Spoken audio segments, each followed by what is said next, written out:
Doctor C రామోజులరెడ్డి pulmonologist గారి ఆధ్వర్యంలో నడపబడుచున్న రామశ్రీకర multi speciality hospitals Kadapa నాగరాజపేట నందు ఇప్పుడు ఎన్టీఆర్ వైద్య సేవ ఈహెచ్ఎస్ మరియు ప్రైవేట్ ఇన్సూరెన్స్ కల వారికి మోకాళ్లు మార్పిడి అన్ని రకముల శస్త్రచికిత్సలు ఉచితంగా చేపడుచున్నవి. పులివెందుల మండల జెడ్పీటీసీ ఉప ఎన్నిక ప్రచారం జోరందుకుంది. రెండు పార్టీలు కూడా పల్లె పల్లెకు వెళ్తున్నారు. గడప గడపకు వెళ్లి తమ పార్టీకే ఓటేయాలంటూ అభ్యర్థిస్తున్నారు. ఇది ఒకవైపు ప్రశాంతంగా జరుగుతూ ఉంటే మరోవైపు ఎక్కడ పడితే అక్కడ అల్లర్లు చెలరేగుతూ ఉన్నాయి. ఒకరిపై ఒకరు దాడులు చేసుకుంటున్నారు. రక్తపాతానికి దారితీస్తున్నాయి. ఒకప్పుడు రాయలసీమ అంటే ముఠా కక్షలు, ఫ్యాక్షన్ తగాదాలు అని చెప్పుకునేవాళ్ళు. ఇప్పుడు మళ్ళీ చిన్న ఈ ఉప ఎన్నికతో అలాంటి ముఠా కక్షలు, ఫ్యాక్షన్ తగాదాలు మళ్ళీ తెరపైకి వస్తున్నాయా అన్న ఒక ఆందోళన కూడా పులివెందుల ప్రజలకు కలుగుతూ ఉంది. మరో 4-5 రోజుల్లో ఎలక్షన్ ఉంది. ప్రతి ఒక్క ఓటరు కూడా ధైర్యంగా వచ్చి తమ ఓటు హక్కును వినియోగించుకోవాల్సినటువంటి సమయంలో ప్రచారంలోనే ఇంత ఉద్రిక్త పరిస్థితులు నెలకొంటే రేపు ఓటర్లు ఏ ధైర్యంతో వచ్చి పోలింగ్ బూతులలో తమ ఓటు వినియోగించుకుంటారు అన్నది ఇప్పుడు సామాన్యుల నుంచి వినిపిస్తున్నటువంటి మాట. అయితే పులివెందుల్లో గొడవలు జరుగుతున్న మాట వాస్తవమే.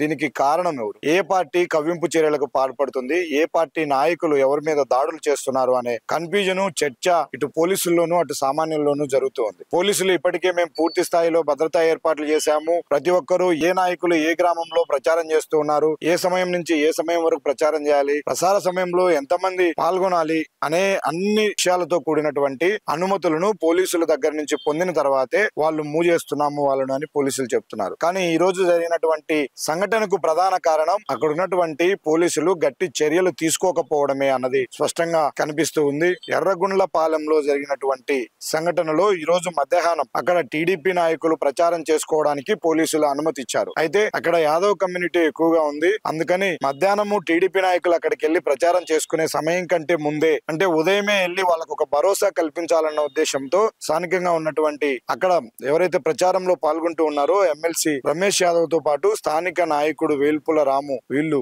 కొంతమంది మరి 2 వెహికల్స్ తో ఆ గ్రామానికి వెళ్లారు. ఆ గ్రామస్తులతో నేరుగా జగన్మోహన్ రెడ్డికి ఫోన్ చేసి మాట్లాడించి హామీ ఇవ్వాలన్నది వాళ్ళ ప్లాన్. అయితే ఈవినింగ్ టీడీపీ నాయకుల ప్రచారం ఉంది కాబట్టి ఖచ్చితంగా ఇప్పుడు మీరు ఆ గ్రామంలోకి వెళ్తే ఉద్రిక్త పరిస్థితులు ఏర్పడే అవకాశం ఉంటుందని పోలీసులు 2 స్టేజుల్లో వాళ్ళను ఆపే ప్రయత్నం చేశారు. అయితే 2 స్టేజీలు కూడా దాటుకుంటూ వెళ్ళినటువంటి వైసీపీ నేతలు గ్రామంలోకి వెళ్లి ప్రజలను మభ్యపెట్టే ప్రయత్నం చేసే ప్రయత్నంలో భాగంగానే అక్కడ ఉన్నటువంటి ప్రచారానికి సిద్ధమవుతున్న టీడీపీ శ్రేణులు ఒక్కసారిగా వాళ్ళపైన దాడి చేశాయి. అటు యువవర్గాలు మధ్య జరిగినటువంటి దాడిలో ప్రచారానికి వచ్చినటువంటి వందలాది మంది కార్యకర్తలు టీడీపీ వాళ్ళు ఒక్కసారిగా 2-3 వెహికల్స్ లో వెళ్ళినటువంటి వైసీపీ వాళ్ళ మీద దాడి చేయడంతో వైసీపీ వాళ్ళకే ఎక్కువగా గాయాలయ్యాయి. అయితే దీనిపైన ఇప్పుడు చర్యలు తీసుకోవాలి, కేసులు కట్టాలి. దాడులకు పాల్పడిన టీడీపీ నేతలపైన ఖచ్చితంగా కేసులు నమోదు చేయాలంటూ స్థానిక ఎంపీ అవినాష్ రెడ్డి ఆధ్వర్యంలో వైసీపీ శ్రేణులు పెద్ద ఎత్తున ఇప్పుడు పోలీస్ స్టేషన్ వరకు ర్యాలీ నిర్వహించే ప్రయత్నం చేస్తూ ఉన్నారు. ఇవన్నీ కూడా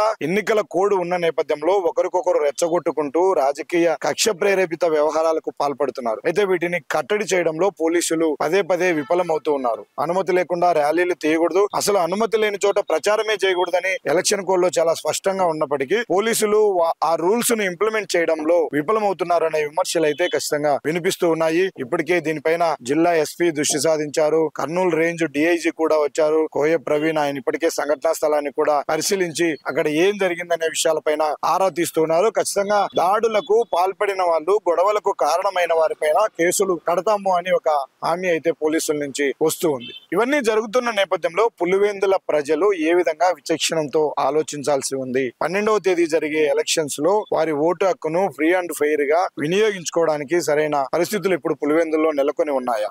ఇక్కడే మనం మాట్లాడాల్సి ఉంటుంది. నిన్ననే మనం చర్చించుకున్నాము. ఇది చాలా ప్రిస్టేజియస్ గా తీసుకున్నారు. ఒకరు అధికార పార్టీకి చెందినటువంటి నాయకులు, మరొకరు 50 ఏళ్లుగా ఇది మా అడ్డా అని భావించేటువంటి నాయకులు. ఎవరు కూడా ఇక్కడ పట్టు వదులుకోవడానికి ఇష్టపడట్లేదు. అందుకే గెలిపే లక్ష్యంగా ఎంతవరకైనా వెళ్ళడానికి ఎన్ని సంఘటనలు చోటు చేసుకున్నా వెనుకాడకుండా ఒక రకంగా చెప్పాలంటే బరి తెగించడానికి కూడా ఇక్కడ ఉన్నటువంటి 2 ప్రధాన పార్టీల నాయకులు సిద్ధమయ్యారు. దానికి తోడు బయట నుంచి వచ్చి ప్రచారం చేస్తున్నటువంటి నాయకుల కవ్వింపు చర్యలు, రెచ్చగొట్టే వ్యాఖ్యలు మరికొంత అలజడికి కారణమవుతున్నాయి అక్కడ.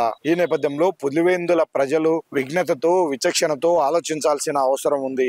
ఇంతకాలం ఫ్యాక్షన్ ఏరియాగా ముద్రపడినటువంటి పులివెందులలో ఇప్పుడు జరుగుతున్న ఎన్నికల్లో అక్కడి స్థానిక ప్రజలు విచక్షణతో వ్యవహరించి ఆ ముద్రను చెరిపేయాల్సిన అవసరం ఉంది. కానీ ఇప్పుడు ఈ ఎన్నికలను అదునుగా తీసుకొని అనేక ముఠా కక్షలు బయటకు వస్తున్నాయి. వ్యక్తిగత కక్షలు తీర్చుకోవడానికి కూడా ఇదే అదునైన సమయం అంటూ చాలా మంది భావిస్తూ ఉన్నారన్న సమాచారం కూడా అందుతూ ఉంది. ఎందుకంటే పార్టీల ముసుగులో దాడులు జరిగితే ఒకవేళ అధికార పార్టీ నుంచే దాడులకు పాల్పడినా తమపై కేసులు నమోదు కావు. కానీ ఇంతకాలం తమ ఎవరిపైనైతే దాడి చేయాలనుకున్నామో, ఇబ్బంది పెట్టాలనుకున్నామో అలాంటి పగలన్నీ తీర్చుకోవడానికి ఇది సరైన సమయం అని కొంతమంది ముఠా నేతలు ఆలోచిస్తున్నారు. దయచేసి పులివెందుల ఓటర్లు ఎవరు కూడా వాళ్ళ మాయలో పడవద్దు, వాళ్ళ కవ్వింపు చర్యలకు లొంగవద్దు, వాళ్ళ రెచ్చగొట్టే వ్యాఖ్యలను పరిగణలోకి తీసుకోవద్దు. ఓట్లు జరగబోతున్నాయి. దానికి సంబంధించి ఇప్పటికే ఎన్నికల అధికారులు, పోలీసులు అన్ని రకాల ఏర్పాట్లు చేస్తూ ఉన్నారు. ఇంత పెద్ద ఎత్తున గొడవలు జరుగుతున్నాయంటే ఖచ్చితంగా అందులో ఓటర్లు, ప్రజల యొక్క భాగస్వామ్యం ఉంటుంది. ఊరికి ఒకరిద్దరు నుండే నాయకులు గుమిగూడి గొడవలు చేయడం వల్ల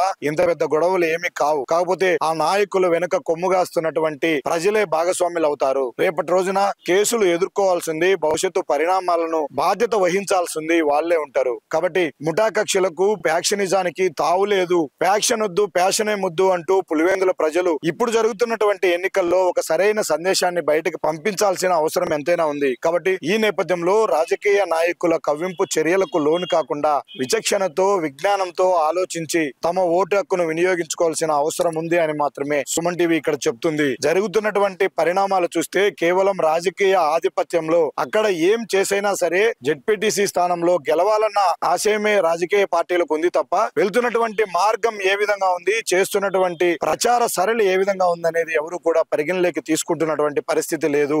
కేవలం ఏం చేసైనా గెలవాలన్న ఆలోచనతోనే ముందుకెళ్తున్న నేపథ్యంలో ప్రజలారా అలాంటి నాయకులకు చోటు ఇవ్వద్దు. అలాంటి నాయకుల కవ్వింపు చర్యలకు మీరు మద్దతు తెలపొద్దు. ఓటర్లుగా విచక్షణతో ప్రశాంతమైనటువంటి వాతావరణంలో మీరు ఓటు హక్కు వినియోగించుకోవడానికే మద్దతు తెలపండి అన్నదే ఇప్పుడు సుమన్ టీవీ కూడా విజ్ఞప్తి చేస్తుంది. పులివెందుల ఓటర్లను అదే తెలియజేస్తుంది. చూద్దాం, ఇంతటి రాజకీయ వైరానికి కారణమయ్యి ఇంతకాలము వన్ సైడ్ గా ఎలక్షన్ జరిగినటువంటి పులివెందుల్లో ఈ రోజు ఒకవైపున అధికార పార్టీ, మరోవైపు పట్టు కోల్పోకూడదు అని కంచుకోటగా భావించే వైసీపీ రెండు ఉడుంపట్టు బట్టి పోటీ పడుతున్న ఈ నేపథ్యంలో ఆ రెండు ఇరుసుల మధ్య ఇరుక్కొని నలిగిపోవాల్సిన అవసరం ఓటర్లకు లేదు. కాబట్టి విజ్ఞతతో ఆలోచించి ఓటు హక్కును వినియోగించుకోవాలని ఆశిద్దాం. వీడియో జర్నలిస్ట్ సాగర్ తో సుదర్శన్ రెడ్డి, సుమన్ టీవీ, కడప.